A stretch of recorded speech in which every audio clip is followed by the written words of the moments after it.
जों बयबो मिथिगौ घरामारी ओनसोला सनितपुर जिल्लानि बर'फोरा थानाय मोनसे बर' मैखोम ओनसोल नाथाय बे ओनसोलनि बर' फिसाफोरा गोबाव समनिफ्राय असमिया राव रायज्लायबोदों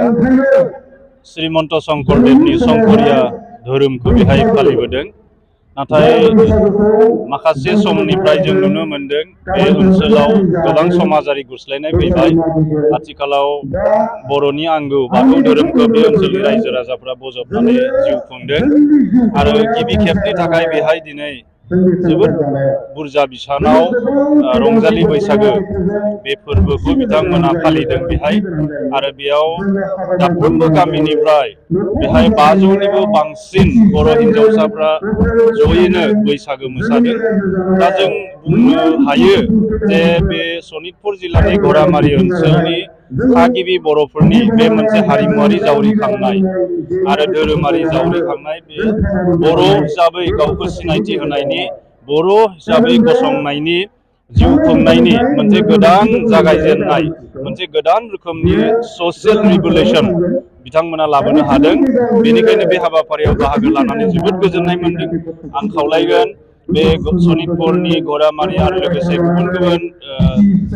बर' गामि ओनसोलफोराव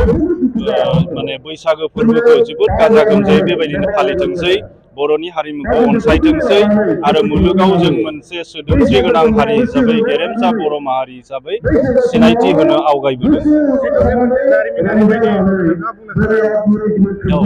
मानो होनोब्ला घरामारी ओनसोलाव गामि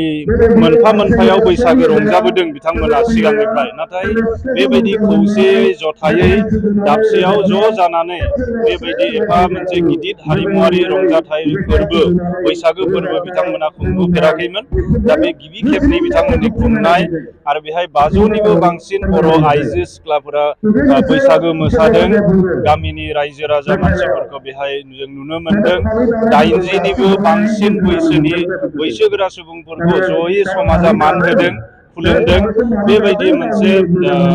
मोजां हाबाफारि लानाया बे ओनसोलनि जारिमिनारि जाथाय